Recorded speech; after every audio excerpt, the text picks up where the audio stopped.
Assalamualaikum warahmatullahi wabarakatuh. Jumpa lagi dengan saya Fahri Utta, channel yang membahas seputar kesehatan yang diselingi dengan candaan, humor atau stand up comedy.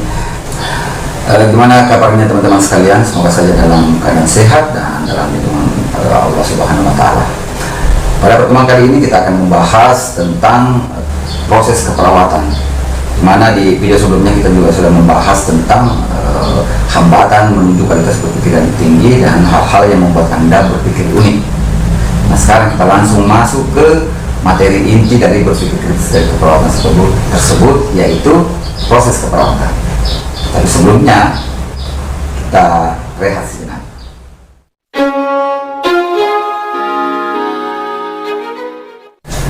Suatu hari saya dari Makassar menuju ke Sinjai. Saya naik mobil penumpang, tapi penumpangnya cuma saya sendiri, jadi berdua bersama sopir. Waktu itu memang penumpangnya lagi sepi. Di jalan ada penumpang yang tahan itu mobil. Sopirnya pun singgah ya untuk mengambil penumpang tersebut.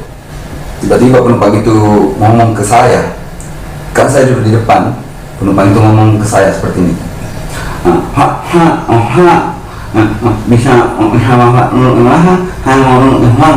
saya bilang, saya kan dari awal duduk di depan, Pak. Kenapa Bapak mau duduk di tempat saya? Kemudian dia ngomong lagi seperti ini, ini orang dari mana namanya, saya banyak uang, saya bayarkan. Kalau begitu, saya duduk belakang karena dia mau bayarkan saya. Dia naik, berangkat lagi mobil. Di perjalanan, penumpang itu bicara sama sopir.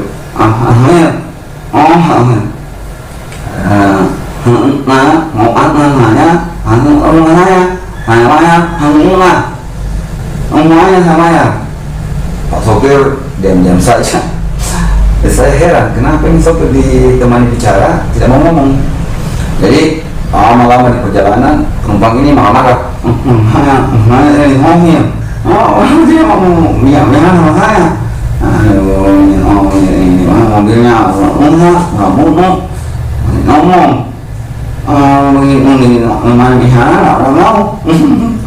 jadi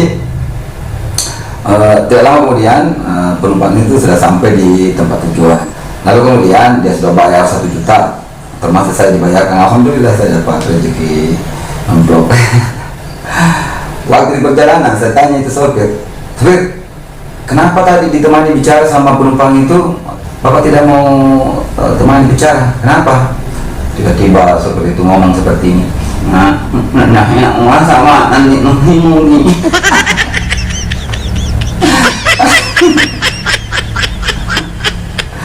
ternyata sopirnya juga senang seperti itu teman-teman. Oleh karena itu ada waktunya juga kita berbicara dan ada waktunya kapan kita diam. Oke, mari kita lanjut. Baik, hari ini kita akan membahas konsep dasar tentang diagnosis keperawatan. Jadi teman-teman jangan beranjak kemana-mana karena sebentar saya akan memperlihatkan bagaimana penerapan konsep berpikir kritis di dalam diagnosis keperawatan. Kali ini diagnosis keperawatan itu teman-teman harus tahu dulu konsep dasarnya. Mungkin sudah dipelajari sebelumnya, tapi tidak apa-apa kita review kembali. Pengertian diagnosis keperawatan. Diagnosis keperawatan adalah suatu penilaian klinis mengenai respon klien terhadap masalah kesehatan atau proses kehidupan yang dialaminya, baik yang berlangsung aktual maupun potensial. Lalu diagnosis keperawatan ini bertujuan untuk mengidentifikasi respon klien individu, keluarga, dan komunitas terhadap situasi yang berkaitan dengan kesehatan. Nah, sebagai seorang perawat, kita diharapkan untuk memiliki rentang perhatian yang luas terhadap berbagai respon yang dilakukan oleh klien, baik pada saat klien sakit maupun sehat. Respon tersebut merupakan reaksi terhadap masalah kesehatan dan proses kehidupan yang dialami klien, sehingga diharapkan perawat mampu menangkap dan berpikir kritis dalam respon perilaku tersebut. Nah, masalah kesehatan mengacu kepada respon klien terhadap kondisi sehat sakit, sedangkan proses kehidupan mengacu kepada respon klien terhadap kondisi yang terjadi selama rentang kehidupannya, mulai dari fase pembuahan hingga menjelang ajal dan meninggal, yang membutuhkan diagnosis keperawatan dan dapat diatasi atau diubah dengan intervensi keperawatan, menurut Christensen dan Kenney 2009. Nah, sekarang kita masuk ke klasifikasi diagnosis keperawatan. Ini dia klasifikasinya. Berdasarkan International Council of Nurses (ICIN) sejak tahun 1991 telah mengembangkan suatu sistem klasifikasi yang disebut dengan International Classification for Nurse Practice (ICNP). Lalu kemudian sistem klasifikasi ini tidak hanya mencakup klasifikasi intervensi dan tujuan atau outcome-nya perawatan saja, tapi lebih dari itu sistem klasifikasi ini disusun untuk mengharmonisasikan terminologi keperawatan yang digunakan berbagai negara, di antaranya seperti ini ada beberapa asosiasi yang membagi terminologi keperawatan.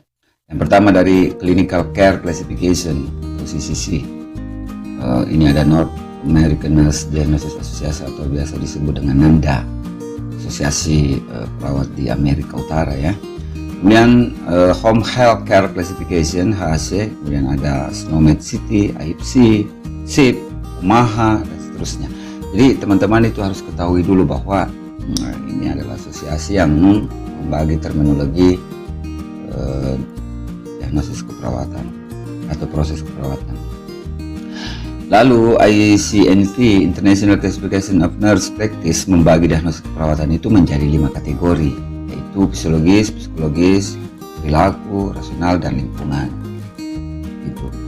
Nah, ini kita lihat kategori dan subkategori diagnosis keperawatan ICNP. Teman-teman bisa pelajarinya lebih lanjut di sini. Lalu kemudian kita masuk ke jenis diagnosis keperawatan. Ini ada jenis-jenisnya. Tadi klasifikasinya ya. Sekarang kita masuk ke jenisnya. Diagnosis keperawatan dibagi menjadi 2 jenis, yaitu diagnosis negatif maupun diagnosis positif. Yang negatif yang mana menunjukkan bahwa klien dalam kondisi sakit atau berisiko mengalami sakit sehingga meletakkan diagnosis ini akan mengarahkan pemberian intervensi keperawatan yang bersifat penyembuhan, pemulihan, dan pencegahan. Diagnosis ini terdiri dari diagnosis aktual dan diagnosis risiko. Untuk diagnosis positif menunjukkan bahwa klien dalam kondisi sehat dan dapat mencapai kondisi yang lebih sehat atau optimal. Diagnosis ini disebut juga dengan diagnosis promosi kesehatan. Ini berdasarkan standar praktik keperawatan di Indonesia ini 2005 ya.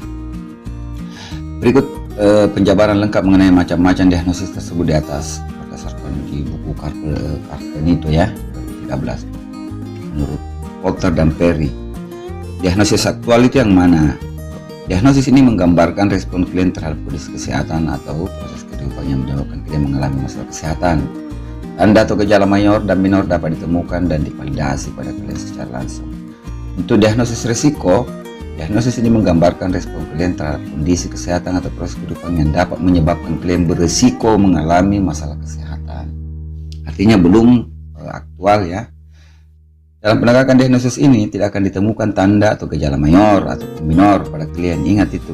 Sampai sudah ada tandanya, teman-teman masih mengangkat diagnosis risiko.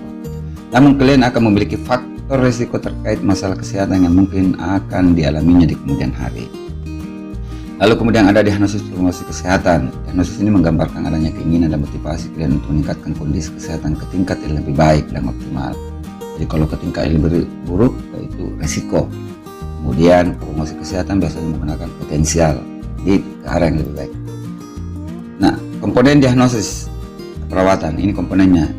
Yang pertama harus ada problem atau masalah. Diagnosis keperawatan memiliki 3 komponen utama, yaitu masalah, label diagnosis, dan indikator diagnostik. Nah, sekarang problemnya. Masalah merupakan label diagnosis keperawatan yang menggambarkan inti dari respon klien terhadap kondisi kesehatan ataupun proses kehidupannya. Label diagnosis ini terdiri dari deskriptor atau penjelasan dan fokus diagnostik. Deskriptor merupakan pernyataan yang menjelaskan bagaimana suatu fokus diagnosis terjadi. Beberapa deskriptor yang digunakan dalam diagnosis keperawatan diuraikan melalui gambar di bawah ini. Coba kita lihat. Indikator yang kedua, indikator diagnostik. Indikator diagnostik terdiri dari penyebab, tanda, gejala, dan faktor risiko dan uraian sebagai berikut. Indikatornya yang pertama itu penyebab atau etiologi. Apakah faktor yang mempengaruhi perubahan status kesehatan etiologi ini dapat mencakup 4 kategori, yaitu fisiologis, biologis, atau psikologis. efek terapi atau tindakan situasional, lingkungan personal, dan motivasional. Nah, tanda dan gejala, sign and symptom, digabung menjadi sindrom. Tanda merupakan data objektif yang diperoleh dari hasil pemeriksaan fisik, laboratorium, dan prosedur diagnostik. Sedangkan gejala merupakan data subjektif yang diperoleh dari hasil anamnesis atau pengkajian. Tanda dan gejala ini dikelompokkan menjadi dua kategori, yaitu tanda mayor.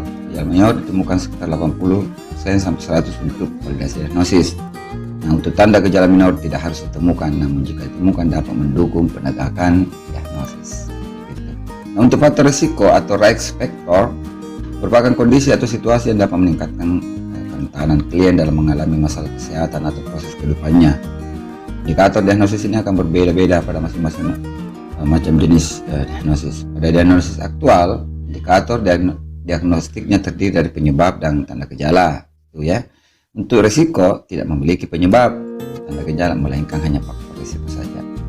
Untuk diagnosis promosi kesehatan atau potensial hanya memiliki tanda atau gejala yang menunjukkan kesiapan klien untuk mencapai kondisi yang lebih bagus ke arah depannya ya. Kita masuk ke proses penegakan diagnosis perawatan. Proses penegakan diagnosis atau diagnosis proses adalah suatu proses yang sistematis yang terdiri dari 3 tahap, yaitu analisis data, identifikasi, dan perumusan diagnosis. Untuk perawat profesional yang telah berpengalaman, proses ini dapat dilakukan secara simultan.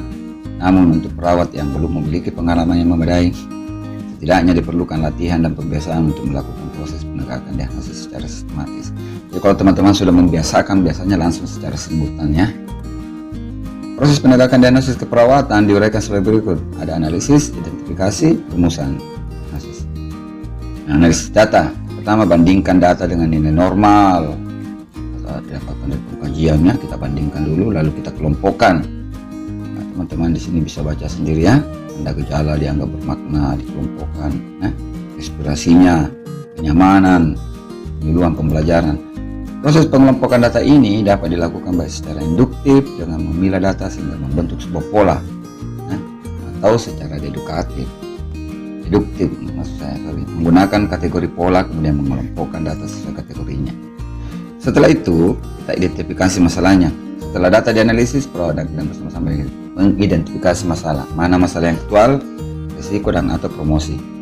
Setelah itu, pernyataan masalah kesehatan ini merujuk pada label diagnosis keperawatan yang sebelumnya telah dibahas di atas. Ya, oke. Lalu kemudian perumusan diagnosis keperawatan. Perumusan atau penulisan diagnosis disesuaikan dengan jenis diagnosis keperawatan terdapat 3 metode.